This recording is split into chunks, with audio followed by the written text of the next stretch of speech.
오늘 대통령에 대한 헌법재판소의 심리 과정에 참여한 우리 국민의힘 의원들의 입장을 간략하게 말씀드리겠습니다.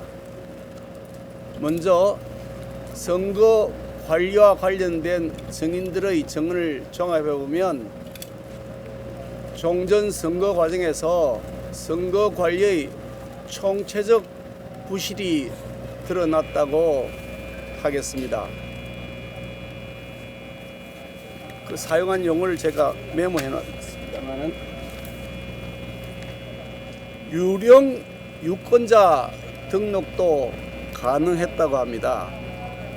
사전 투표를 했는지 여부에 대한 조작도 가능했다고 합니다. 외부에서 해킹을 통해 선거망과 선관위 행정망에 침입해서 데이터를 조작할 수도 있도록 보안의 취약성이 그대로 방치되어 있었다고 합니다. 이런 점들에 대해 많은 국민적 의혹이 제기되고 있는 만큼 선거관리위원회는 국민들에게 보다 신뢰성 높은 선거관리의 보다 신뢰성을 더 높이기 위한 차원에서 적극적인 점검과 그에 대한 대책 마련에 협조해야 할 것이라는 사실을 현장에서 확인할 수 있었습니다. 아울러 선관위 사무총장이 그와 관련되어 있는 증인들 혹은 서버에 대한 검증에 관해서 적극 협조하겠다. 헌법재판소가 그에 대한 결정을 하면 협조하겠다는 의견을 밝혔음에도 불구하고 현재는 피청구인 대통령 측의 증거 신청을 거부하고 있는 것을 현장에서 확인하고 매우 편향적인 재판 진행을 하고 있다는 지적을 하지 않을 수가 없습니다. 많은 국민들이 의혹을 제기하고 있는 마당에 이 부분에 대해서 확실하게 검증을 해서 더 이상 선거의 신뢰성이 훼손되지 않도록 해야 할 책임이 헌재에게도 있습니다. 오늘 대통령 측의 변호인들이 요청했던 것처럼 선거관리위원회 사무총장이 밝힌 의견에 맞추어서 이 부분에 대한 추가 증인조사와 증거자료 서버에 대한 검증이 필요할 것이라고 생각합니다. 꼭 하나 지적하고 싶은 것은 헌법재판소가 헌법재판소법의 명문 규정에 정면으로 위반하여 수사 중인 사건, 재판 중인 사건의 수사 기록을 가져다가 놓고 그것을 증거로 사용하겠다고 하는 위헌적 조치에 관한 점입니다. 헌법재판소는 헌법재판소법의 규정을 정면으로 위반할 아무런 권한이 없습니다. 만약 이처럼 위헌적인 헌법재판을 계속 진행한다고 한다면 헌법재판소가 아니라 위헌재판소라고 하는 지적에서 결코 자유로울 수 없을 것입니다. 그에 더해서 증인신문과 증거조사에 대해서 매우 편향적이거나 매우 제한적인 조치를 헌재가 취하고 있는 것에 대해서 강력한 이의를 제기합니다.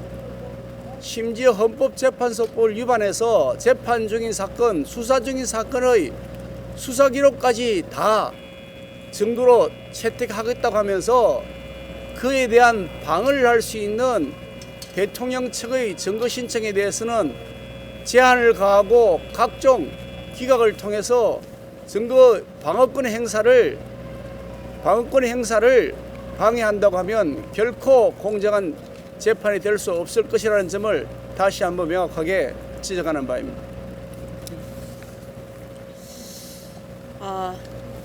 오늘 헌법재판소는 오전에 헌법 재판소가 지켜야 될 그런 상식과 법 원칙을 어기는 그런 결정을 했습니다. 헌법재판소법은 탄핵 심판에 있어서는 형사소송법을 준용하게 되어 있습니다. 형사소송법은 검찰에서 작성된 피의자 신문 조서도 당사자가 부동의하면은 증거로 쓸 수가 없습니다. 법정에서 반대 당사자의 탄핵으로 검증이 되어야만 됩니다. 그럼에도 불구하고 헌법재판소는 오늘 검찰에서 작성된 그 피의자 신문 조서에 대해서 그 부동의를 하더라도 동의하지 않더라도 증거로 쓸 수 있다 이런 얘기를 했습니다. 그래서 명백히 법률 위반입니다. 헌법재판소가 헌법을 수호하고 또 법률을 지켜야 함에도 불구하고 이러한 위법한 결정을 했습니다. 저는 귀를 의심했습니다. 특히 2020년도에 그것은 법이 개정이 되어서 할 수 없는 일입니다. 어저께 국가인권위원회에서 이 대통령의 이 탄핵 재판 그리고 또 일반 그 형사법원에서의 재판에서 대통령에게 일반 국민과 똑같이 방어권을 보장해야 된다는 그런 결정을 내렸습니다. 저는 참으로 헌법재판소가 이렇게 탄핵 심판에 있어서 이런 운영을 한다는 것에 대해서 어떤 절망감을 느낍니다. 공정하게 절차를 지켜야 됩니다. 그래야만 이 중요한 대통령 탄핵에 있어서 어떤 결정이 나오더라도 승복할 수가 있는 것입니다. 하지만 오늘 그 결정 오전에 그 탄핵에 대한 오늘 오전에 헌법재판소 결정은 정말 실망스럽고 정말 우려가 됩니다. 다시 한번 헌법재판소는 그 결정을 재고하시기 바랍니다. 이상입니다.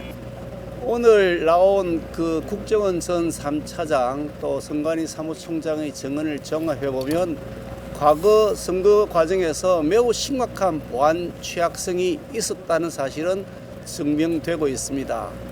그런데도 불구하고 선관위는 그에 관한 보안 점검을 그동안 계속해서 거부했던 사실 또한 확인되었습니다.